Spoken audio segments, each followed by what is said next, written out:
Soy María del Rosario Marabel Valenzuela. Mi matrícula es la 2103-2113.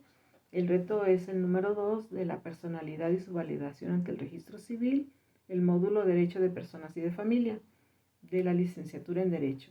El nombre de mi asesor educativo es Cadelia Hernández Ortega. Hoy vamos a hablar sobre los atributos de la personalidad y las actas expedidas por el registro civil. Empecemos con los atributos de la personalidad.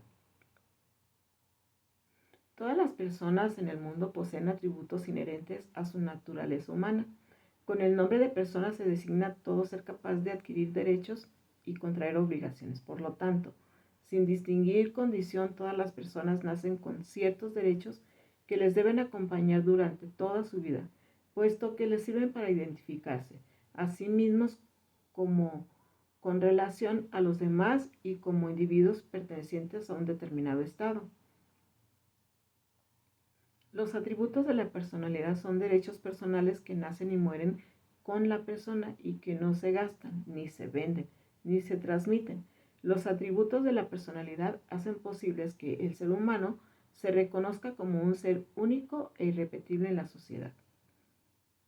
¿Qué es el nombre? La palabra que se apropia o se da a algunas cosas o persona para darla a conocer o distinguirlas de otras. En cuanto a las personas, hay dos especies de nombres que sirven para distinguirlas. El nombre de pila y de familia, es decir, el nombre y el apellido que se transmite de padres a hijos. En nuestro país, la costumbre, la jurisprudencia y algunas prácticas administrativas son las que establecen el régimen sobre el nombre de las personas físicas. El nombre no es más que el uso de una palabra o una serie de palabras que sirven para designar a una persona. Dentro de esta serie de palabras, distinguir el nombre de familia, el cual es el elemento más importante y puede ser atribuido en atención a una relación familiar, ya sea en filiación o matrimonial. El propio Código Civil menciona al nombre como uno de los requisitos fundamentales que deben contener las actas de nacimiento, el artículo 58 del Código Civil Federal. El concepto jurídico del nombre es el atributo jurídico de la personalidad que señala a una persona de forma individual. El nombre desempeña dos funciones esenciales.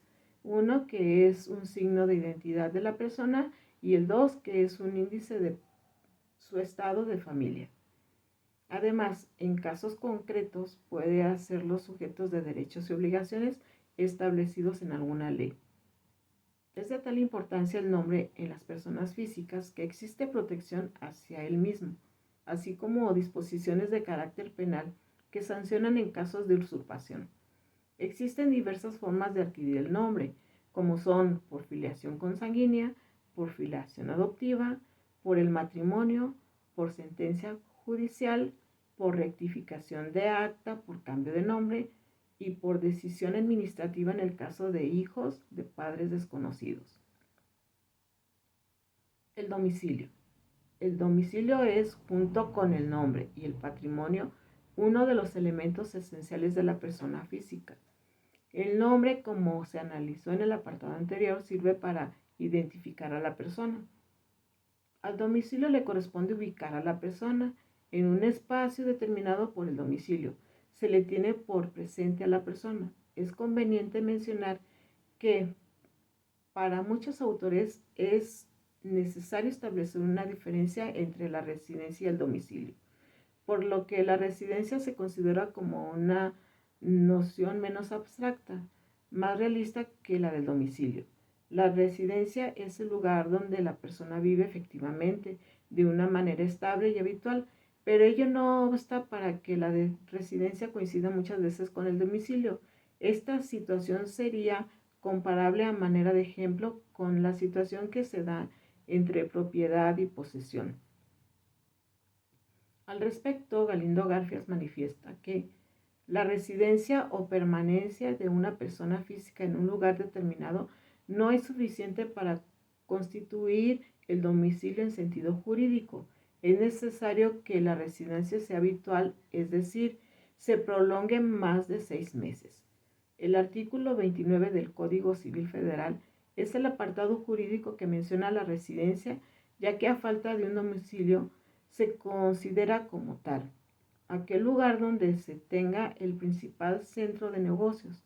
Por lo tanto, se dice que una persona reside en un lugar cuando radica en él de manera permanente, y la idea de permanencia entraña el concepto de radicación.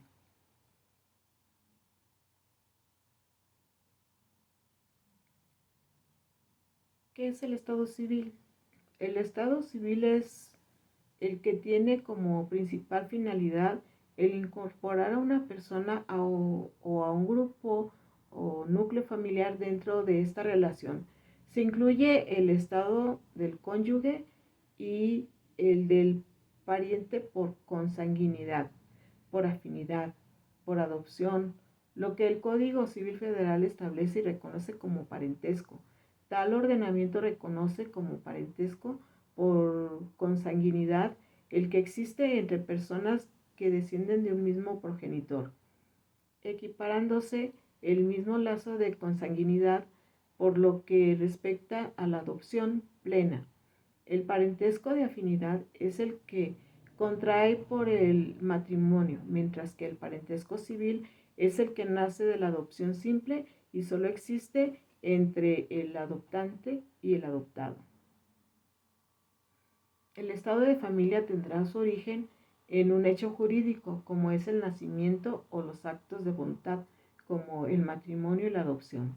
De acuerdo con lo establecido por el Código Civil Federal en su artículo 39, el estado civil solo se comprueba con las constancias relativas del registro civil. Ningún otro documento o medio de prueba es admisible para comprobar, salvo los casos expresamente exceptuados por la ley. La capacidad es un atributo de la personalidad que muestra la facultad que posee un sujeto para ser titular de derechos y obligaciones. Se refiere a la capacidad de goce. Todas las personas sin distinción alguna tienen capacidad de gozo, llamada también capacidad de derecho. El artículo 22. La capacidad jurídica de las personas físicas se adquiere por el nacimiento y se pierde por la muerte, pero desde el momento en que un individuo es concebido, entra bajo la protección de la ley y se le tiene por nacido para los efectos declarados en el presente código. El artículo 23. La minoría de edad, el estado, la interdicción y demás incapacidades establecidas por la ley son restricciones. En conclusión, el ser humano es un ser esencial por excelencia, es decir, está destinado para vivir en comunidad. A partir de este hecho, se desprenden los atributos de la persona, que son derechos o cualidades que hacen posible que un individuo se identifique a sí mismo como un individuo único e irrepetible y con relación a su sociedad. Este ser humano, al tener clara su identidad, puede proyectarse como ciudadano y puede desenvolverse socialmente para ejercer sus derechos y obligaciones si tiene clara su individualidad. Por lo tanto, los atributos de la personalidad hacen posible que el ser humano se reconozca como un ser único e irrepetible en la sociedad. Muchas gracias.